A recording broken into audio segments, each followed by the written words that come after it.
long spines going down its back and a beetle-like head and little pointy teeth. Chupacabras have been seen all over the place. There was something in the water which conferred longevity on animals that may well be applicable to human beings or other types of animals. The further back you go in time, the stranger the dog becomes. It has one eye, two eyes, it howls, it drags a chain.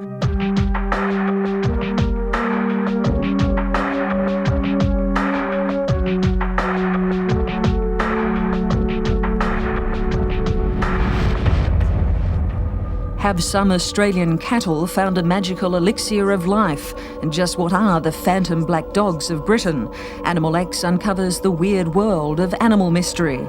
First, we head to Mexico to investigate a strange creature known as the goat sucker. They say it stalks the countryside, preying on defenseless animals. It only strikes at night and has an insatiable thirst for blood. It'll stop at nothing, even attacking humans to satisfy its needs. I know what I saw, and it was a creature. 3 fingers. The first finger here was much larger than the rest of the fingers. Long spines going down its back and a beetle-like head and little pointy teeth. This is the only photograph of what Spanish Americans have christened the Chupacabras, or goat sucker. Animal X went to Tucson, Arizona to find out what struck fear into the heart of the Spanish community. Since the first reported encounter in Puerto Rico 3 years ago, sightings have increased dramatically, with some as far-flung as New York and even Moscow. Few have followed the Chupacabras trail as closely as independent investigator Ted Lohman. The growing weight of evidence has turned the riddle of the goat sucker into a personal obsession. I've gone back into a number of reference books to see if there was something like this that I could refer to back in history. Could this spend years, possibly tens of years, or maybe even hundreds of years hibernating until something that we don't know awakens it, and then it finds itself trying to survive on a place that has really no recollection or no idea how to do that. Whatever its origins, Chupacabras has become a byword for terror south of the border, where attacks are on the increase. This Mexican woman claims she was attacked by a Chupacabras after it went on a livestock-killing rampage. He grabbed me right here. He wouldn't let me go. I fought with him, but he wouldn't let me move my head. The twin puncture marks first seen on animals said to be killed by the goat sucker were found on this man after he says he was jumped by a Chupacabras along a darkened country road. In Puerto Rico, this kind of media coverage has aroused such fear among the general public that many are afraid to leave their homes at night. One local mayor has even organized a Chupacabras hunt. One of the most recent sightings was at this suburban Tucson home. A man claims the creature entered the house early one morning, passed through the kitchen, and sat on the bed of one of his young sons. He's convinced what his son saw was a Chupacabras. And he described it that it had big red eyes and the ears and the beak, and it was the same thing that I had seen. Then I realized that we had it inside the house. Tucson Police Department. A police investigation into the incident found the son's description entirely consistent with previous sightings. Any other distinguishing features? Large red eyes. And we took the report as a true and real life sighting of some kind or activity, and made a suspicious activity report on it. It said it was about 3 feet tall. It had long arms, no legs, had a beak, and bright red nose. And when they said that when the creature came into the house, it smelled kind of like a wet dog. Jim Griffith is a folklore expert at the University of Arizona. He's been following the growing Chupacabras cult in the US and abroad since the first reported encounters. He agrees there's no logical explanation for the goat sucker phenomenon. Chupacabras have been seen all over the place, and there are a lot of people who absolutely believe that there are Chupacabrases. I think one school of thought feels that they're diabolic. Another school of thought feels that that they're mysterious animals. For Joe Uria, the spectre of the Chupacabra still haunts him more than 30 years after the day he came face to face with his worst nightmare. At play in the backyard of his Tucson home, Joe realized he was not alone.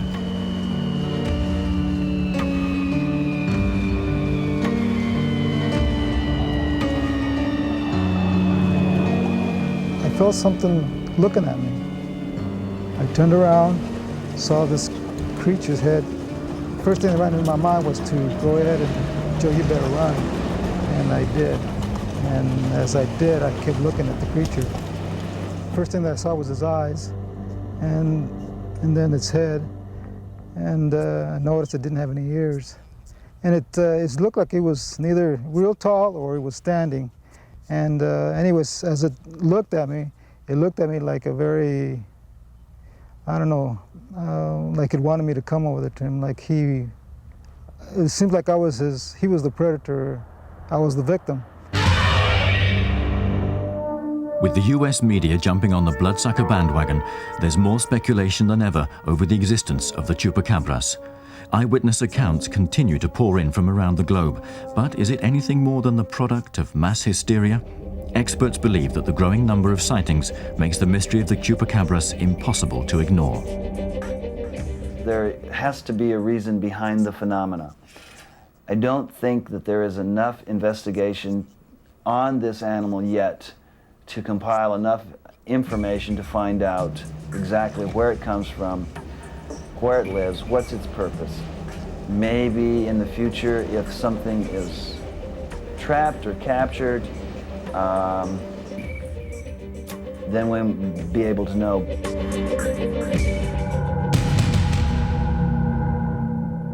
While the debate continues over the Chupacabras, in Australia, scientists and farmers are searching for answers to another puzzling mystery involving cattle. Animal X went to take a look at the so-called magic cows.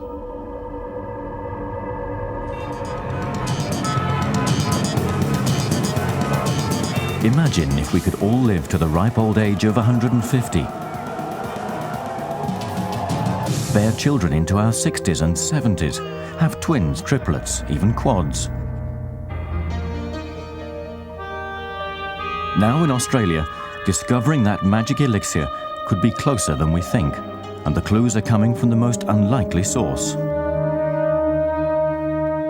Animal X travelled to New South Wales to visit the Monaro region and the mysterious cattle that defy the laws of nature. They look like everyday cows. Most cows are gone by the time they're 9 or 10 years old. But Aussie farmer Wendy Haynes' daisies are definitely different. The oldest cow here at the moment's 22 years old. Gunya Loyal, the 80th, had her last calf just a couple of years ago. In human terms, that's like having a baby in your 70s. I do know that Wendy has cows that have regularly had calves up until the age of 15 years. Cows have lived to 23. And that's like us, living to about 150. There can be little doubt there's a strange secret lurking beneath this cattle country here in the shadow of Australia's snowy mountains. Scientists have been here to investigate, and they're not saying what they've found. Here, the country they call the Monaro is tough. When the winds are blowing, temperatures plummet well below freezing. Julie Johnson, Wendy's neighbour, runs an Angus stud. It's the same mysterious story here. Many of these animals are living more than twice their normal lifespan, still producing offspring at 18 or 19 years of age. What's more, there's an extraordinarily high number of multiple births. When you get to having as many twins as we've had in cattle, that really is an unusual thing. Solving the mystery could be significant for all of us. The biochemistry of old age in cattle is much the same as in humans. Finding out what keeps these cattle alive could give us all a longer lease of life. In the nation's capital, Canberra, in a small anonymous building belonging to the Department of Health, months were spent testing and probing samples. Usually after samples are taken, scientific theories are made public, but in this case, the mystery only deepens. The scientists won't talk.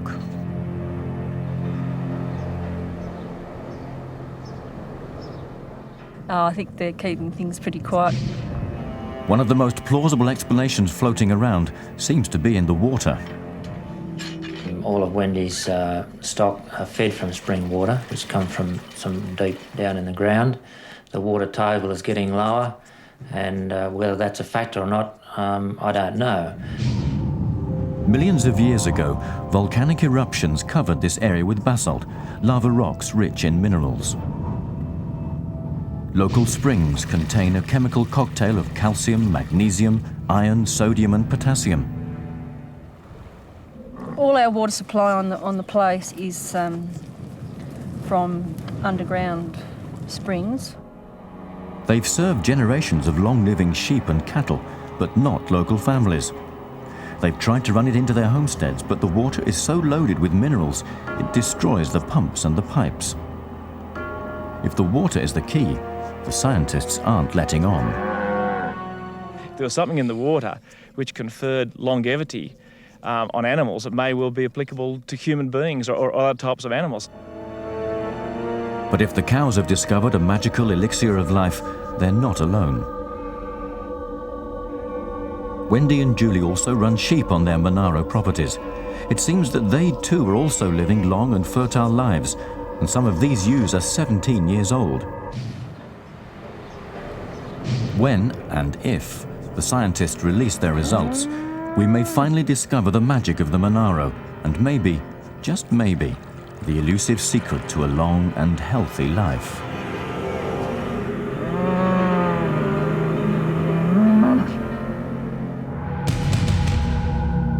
Australia's magic cows present an intriguing tale. After the break, we investigate another one, this time with more frightening overtones. Britain's phantom black dogs have been seen for centuries. Animal X speaks to those who claim to have had a ghostly encounter of the canine kind. I got my head down biking towards work, and I suddenly heard a chain rattling on the road like a dog pulling a chain along. And when I looked up, there was nothing there.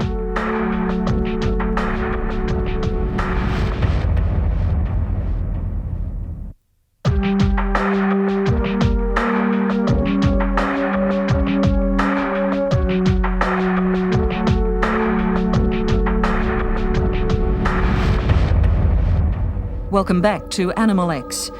Dogs may well be man's best friend, but that's rarely the case when it comes to the phantom black dogs of Britain. Sightings are often followed by tragic events. Not so surprising, really, these canines are said to be in league with the devil.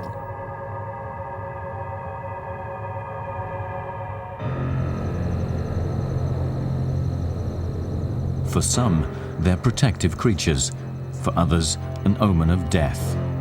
They've even been described as a manifestation of the devil. Whatever their purpose, the phantom black dogs of Britain have appeared in many shapes and forms. 400 years ago, a demon black dog was even blamed for killing 5 people as they prayed in a church. Not surprisingly, these phantom beasts have left an indelible impression on anyone who sighted them. The further back you go in time, the stranger the dog becomes. It has one eye, 2 eyes, it howls, it drags a chain. It takes many guises. The red fiery eyes were the things that stuck in her memory more than anything. I think it was a ghost, which a lot of people have seen round here. I think that my sister and I saw it that night. Animal X travelled to East Anglia in Britain, where the legend of the black dog, or Old Shuck, has its strongest roots and where it's still seen today. We met up with this man, Ivan Bunn, a folklore expert who's collected more than 100 reported sightings of the ghostly canines. One of his most fascinating cases involves a coast guard at a beach in Norfolk. Graham Grant was on duty at dawn 25 years ago when he noticed a huge black dog with a shaggy coat walking along the sand. He said it appeared to be searching for something, not like an ordinary dog, but as though it had a higher purpose. Its paranormal origin was confirmed when it disappeared into thin air. He's convinced that it vanished. He says if it had run off into the sea or up onto the sand dunes, then he would have seen it go, and he didn't. And as a trained observer, you know, I suppose we have to accept the story that he told. At the time, Graham Grant didn't consider the dog to be evil, but later another Coast Guard told him that what he'd seen was the legendary phantom black dog, considered to be a harbinger of doom. Old Shuck soon lived up to its reputation. According to a report from Mr. Grant, shortly after the sighting, his colleague died suddenly at work. Then, just weeks after he told the ghostly tale to his father, he also died unexpectedly of a heart attack.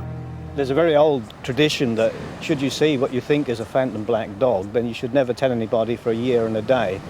If you do tell anybody, then that's when the evil befalls you. 40 years earlier, Brenda Bartram had a ghostly encounter at nearby Barnby.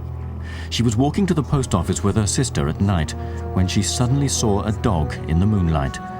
Assuming it was her neighbour's pet, she tried to get hold of it. When I first saw it, it was just like a retriever dog, you know, black retriever dog. And when I went to get hold of it, to take it home because the boy was deaf, that just went small. I couldn't touch it. That when I went down to get it like that just went like a cat. And I stepped back, I was frightened. More than 60 years on, Mrs. Bartram still won't venture out alone at night. She fears the phantom dog could be out there, somewhere. It was around the same time that Old Shuck was spotted by another witness a few kilometres away in Beccles. Christine Turrell's mother, Emma, was convinced she saw the phantom canine in her back garden. It appeared out of nowhere and jumped up to look through a window. The dog turned round and brushed past her, and she noticed its big, red, fiery eyes. And that ran off down the yard, and Dad came out with the torch and put the torch all round the garden. But there was no dog, and it couldn't possibly have got in or out because there was a 6-foot wall round the garden then. Right up until she died, Emma Riches stood by her story that she'd disturbed a devil dog that fateful night in 1938. Other people in the area say they've only heard Old Shuck. One man who contacted Ivan Bunn claimed he was followed by a phantom dog. This dog, which he never saw, apparently got closer and closer to him. He could hear it breathing, he could hear its footsteps coming through the reeds and the grass. He could hear it panting, and the faster he walked to get away from it, it continued to follow him right across the marshes, and he was extremely frightened by the experience. A few weeks later, the man reported that his son had died tragically.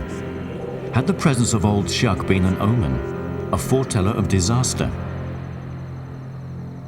Most paranormal experts agree that black dogs are more substantial than ghosts, as they often leave physical traces behind, such as paw prints. In 1577, a devil dog reportedly bounded into a church in Blythburgh. As the congregation knelt in prayer, it swept through the pews, apparently killing 2 men and a boy. Another person was said to have suffered burns in the attack. Today, scorch marks are still visible. They are offered as tangible proof that the devil in the shape of a great big black dog visited this church in 1577, did the things that he did, and fled through this door and damaged it on the way out. Even the church has given some weight to the story. Its official brochure describes the markings as the devil's fingerprints. Legend has it that another church in the nearby town of Bungay was also visited by a devil black dog. The frightening event is said to have happened on the same day, during a violent thunderstorm. One written account published shortly afterwards describes how a black dog or a devil in such likeness appeared before the terrified congregation. Panic broke out as the beast attacked two worshippers who dropped to their knees, praying for mercy. While church records make no mention of the phantom dog, they do confirm 2 deaths, but in the belfry. It's claimed the pair were struck by lightning as they rang the giant bells to frighten away evil spirits, thought to have caused the shocking storm.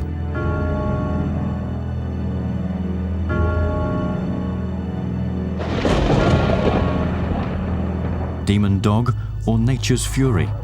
One thing's for sure. After that day, churchgoers took Old Chuck very seriously.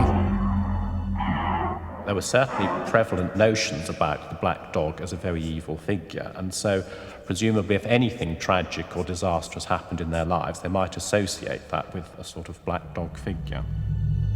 Bungay isn't shy about the dark page in its history. Quite the opposite. It plans to commemorate the millennium with a statue of the black dog. But not everyone is keen to see the devil creature celebrated in bronze. They say it's a symbol of the devil and that it's an evil thing, and we shouldn't be associating it with a Christian millennium celebration. While the debate rages on, there's no sign of it affecting the number of witnesses coming forward. I was going to work one cold and windy morning, and I got my head down biking towards work, and I suddenly heard a chain rattling on the road like a dog pulling a chain along. And when I looked up, there was nothing there. Mr. Jackson says the sound made by the heavy chain was unmistakable and terrifying. His wife is another who agrees that Old Chuck is no fairy story. There's obviously something around here. I mean, that's not just coincidence that different people have seen things, as far as I'm concerned. So yes, I do believe in the old shuck, whatever you like to call it. For Ivan Bunn, the weight of evidence is too heavy to dismiss. Reported sightings are too common and too convincing. The people that have contacted me, the people that have talked to me, the people that I've talked to, are 100% certain that what happened to them was beyond an explanation, an ordinary explanation, that they are convinced that this ghost, this apparition, this devil dog, this shuck, whatever you want to call it, was extraordinary for some reason or the other. And I firmly believe that their story shouldn't be taken lightly. No one can really explain the appearance of Old Chuck, but many are convinced that the lonely parts of East Anglia are home to a phantom creature that looks like a huge dog, but has paranormal powers.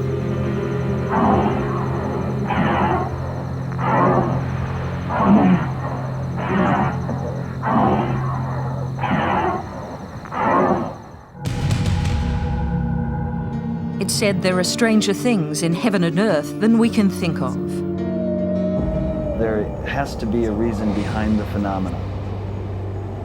There's something there, but we just don't know what it is.